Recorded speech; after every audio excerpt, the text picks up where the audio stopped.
Hello, I'm Sachin Wani, and on behalf of my co-authors, I would like to thank ASGE and GIE for allowing us to present our manuscript titled Obesity as a Risk Factor for Sedation-Related Complications During Propofol-Mediated Sedation for Advanced Endoscopic Procedures, to be published in the December issue of GIE.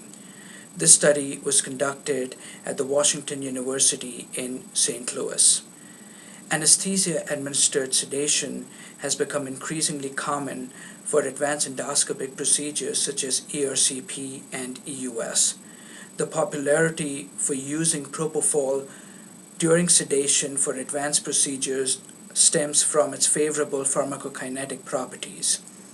The safety of propofol during advanced procedures has been demonstrated in multiple clinical trials.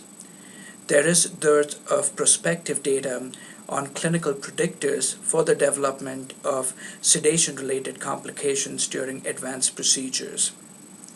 Data on association of obesity and sedation-related complications in patients undergoing advanced procedures are limited, specifically defining the frequency of adverse events in the setting of a BMI of 30 or greater. The primary aim of this study was to evaluate the association between obesity as measured by BMI and the frequency of airway maneuvers and sedation-related complications in patients undergoing advanced endoscopic procedures. The secondary aims were to define the independent predictors of airway maneuvers and sedation-related complications, and finally to compare the sedation-related outcomes between the use of propofol and combination propofol, i.e. use of opioids and benzodiazepines with propofol in obese subjects undergoing advanced endoscopic procedures. This was a prospective cohort of patients undergoing advanced endoscopic procedures which included ERCP, EUS, deep enteroscopy, and enteral stenting, all conducted at the Washington University in St. Louis, a tertiary referral medical center. It is routine practice in this endoscopy unit to sedate patients with propofol in combination with opioids and or benzodiazepines or alone for all patients undergoing advanced endoscopic procedures. Propofol-based sedation and patient monitoring was directed by a CRNA under the medical direction of an anesthesiologist. This endoscopy unit is staffed by a team of anesthesia providers who have provided this service for more than 6 years. All patients were closely monitored, and the use of nasal capnography was standard during all procedures.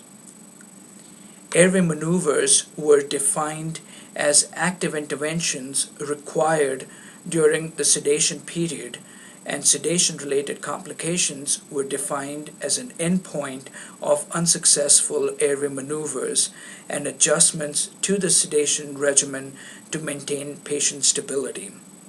Airway maneuvers were classified a priori as chin lift, use of nasopharyngeal airway, use of a modified mask airway, bag mask ventilation, or endotracheal intubation.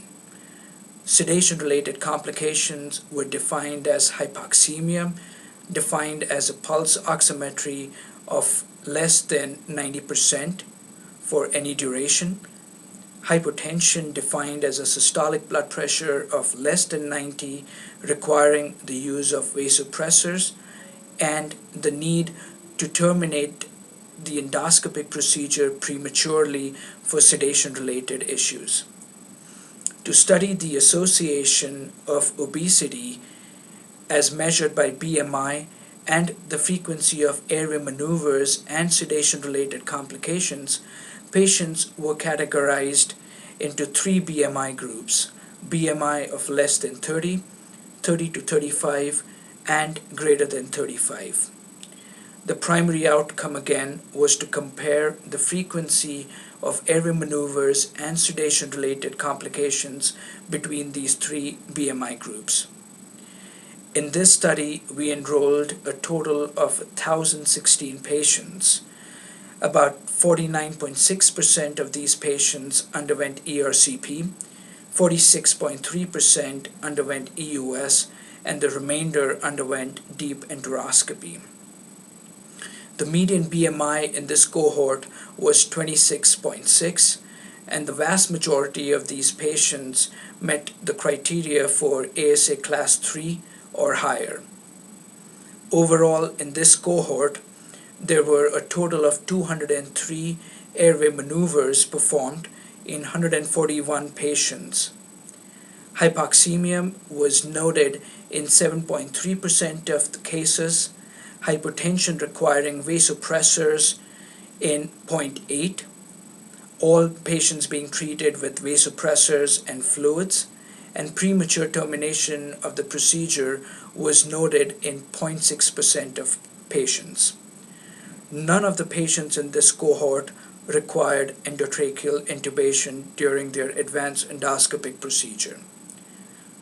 Increasing BMI was clearly associated with an increasing need for airway maneuvers and hypoxemia. However, there was no difference in the frequency for the need of vasopressors and premature termination of the procedure between the three groups. On multivariable logistic regression analysis, BMI, age, and ASA class 3 or greater were all independent predictors for airway maneuvers or sedation-related complications. In a subgroup analysis that included only obese subjects undergoing advanced endoscopic procedures, we found no difference in the frequency of airway maneuvers and sedation-related complications between patients undergoing sedation with propofol alone or in combination with low-dose opioids and or benzodiazepines. Thus, the study provides important estimates for healthcare providers of sedation-related outcomes in obese patients. And although obesity was associated with an increasing frequency of airway maneuvers and hypoxemia, the need for vasopressors and premature procedure termination was a rare event in our study. The main limitation of our study is the fact that the therapeutic endoscopy unit at this tertiary care center includes a dedicated anesthesia team with an anesthesiologist and CRNA with extensive experience in sedation of patients undergoing advanced endoscopic procedures. Whether the low rate of airway maneuvers and sedation-related complications in this study can be generalized to other providers needs to be determined. Lower rates of airway maneuvers and hypoxemia may also be attributed to the use of nasal capnography during this study. However, nasal capnography has been shown to decrease the incidence of hypoxemia, and several experts supported by anesthesia societies believe that the use of capnography should now be the standard of care in this setting.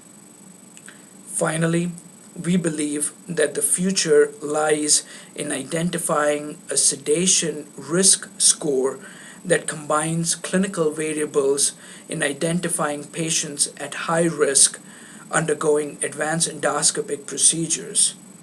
Finally, the optimal sedation regimen for obese subjects and the role of combination propofol in this setting needs to be further defined.